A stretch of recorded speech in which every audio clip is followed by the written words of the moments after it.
Alright, let's kick this off with George Pickens, because this guy's story demands to be heard. He's opening up about his journey to the Dallas Cowboys, and trust me, it feels like destiny brought him here. Destiny isn't a word you throw around lightly, but for Pickens, it's exactly how it feels. George wrote a heartfelt letter to the Players' Tribune, detailing every twist and turn of his path to Dallas. And let me tell you, the man's perspective is raw, honest, and exactly the kind of story every NFL fan needs to hear.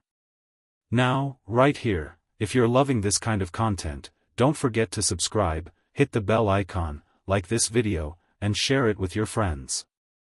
This isn't just a show, it's your front row seat to every big moment, every insight, every story in Cowboys football.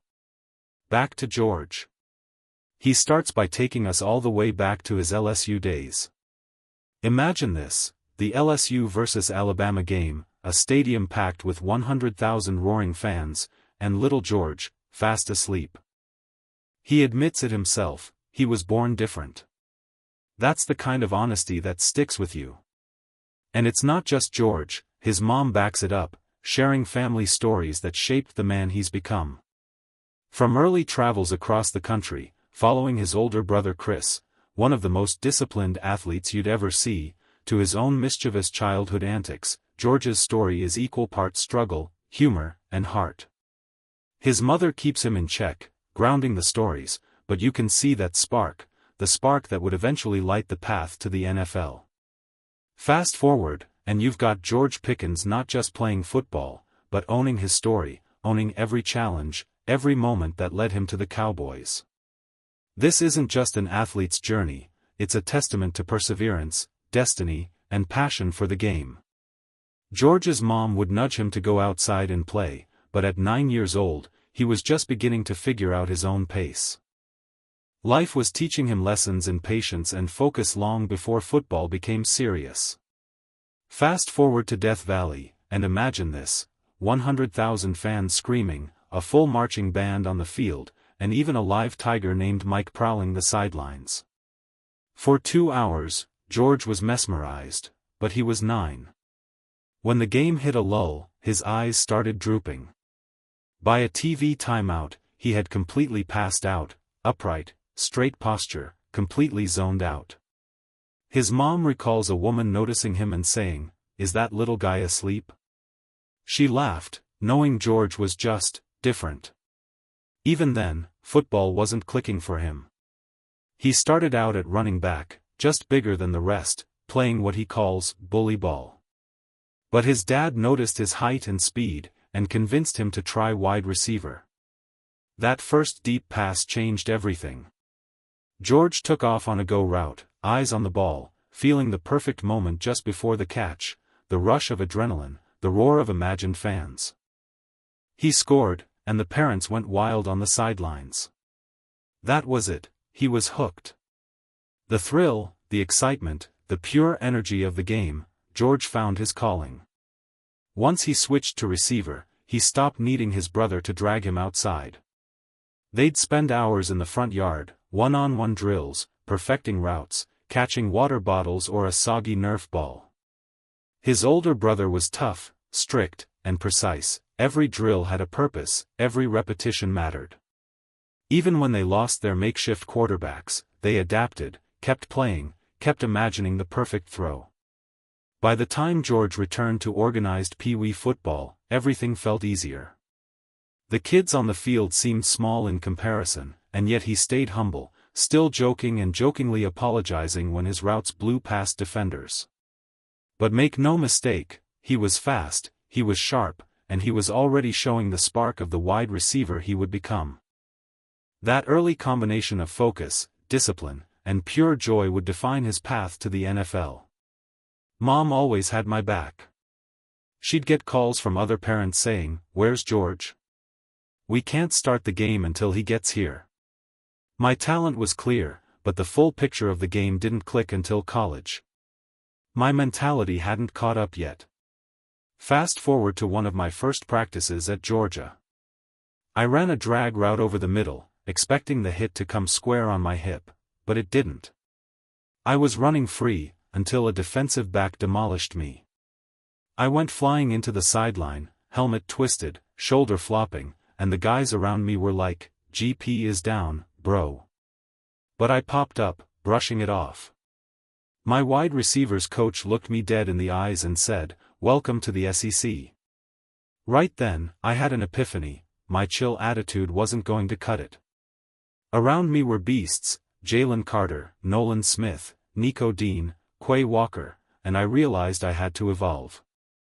That's when I created the monster on the field. Football for me became a performance, like stepping into a different persona. Off the field, I'm relaxed, you chill with me, play 2K, talk life. But once I lace up, I'm a force.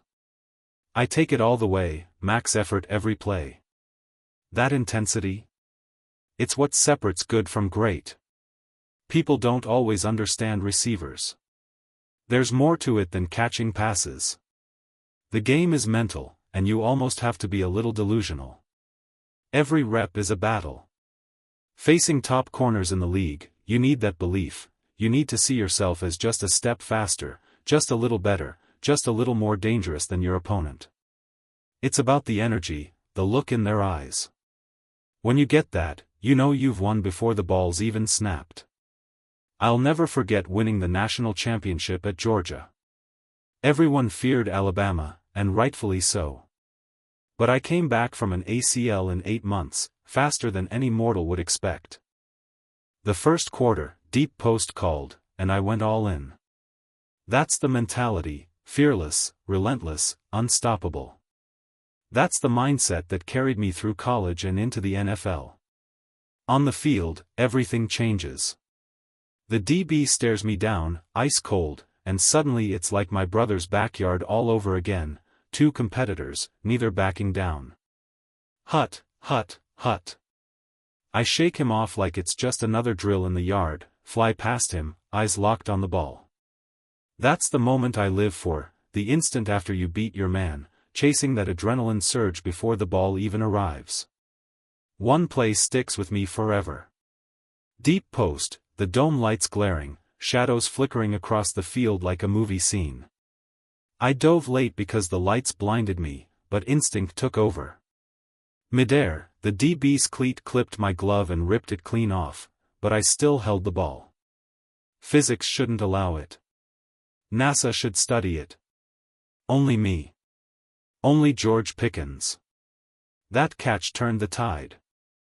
You could see the fight drain from their eyes. We rode that momentum all the way, 33-18. Just a kid from Birmingham, Alabama, national champion. From catching crumpled Poland Spring bottles in the yard to showing kids from my neighborhood that anything's possible. Even my dad, a die-hard Alabama fan with a Bear Bryant shrine in the living room, knew I had a different path. When it came time to choose a school, I told my mom, "I think Georgia feels right. Something special could happen there."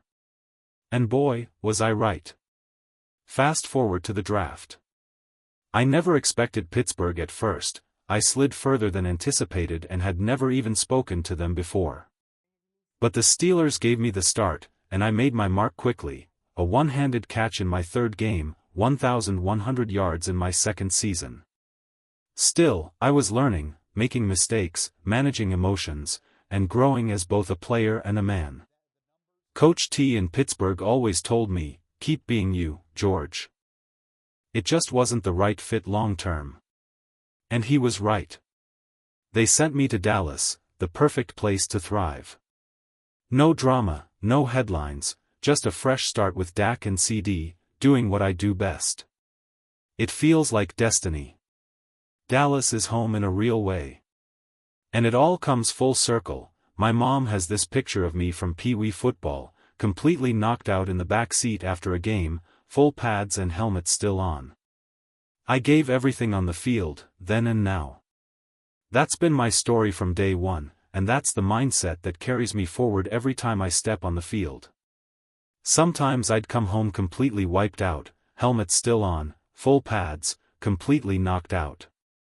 My mom would have to gently slide it off without waking me. That's little me, just a kid with a huge passion for the game. And even back then, I was already wearing the East Lake Cowboys jersey, living for the spotlight. Showtime was in my blood. Fast forward to this past summer, I didn't know how teammates would react to me at first. There were a lot of stories floating around in the media, so I kept my head down, watched everything, and focused on understanding the vibe. I wasn't trying to do too much, just learning, observing, helping the team wherever I could. Then I started easing into it. Cracking a few jokes, showing a little personality, and the room changed.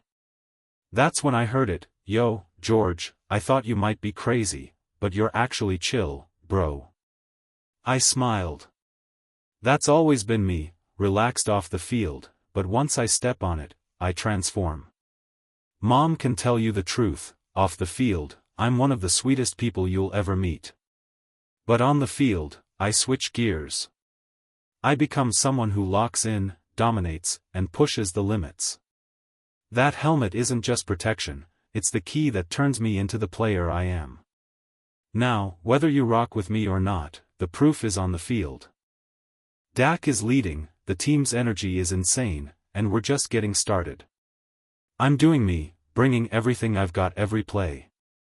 Are you entertained? That's the question. And if not, well, probably just a nickelback, bro.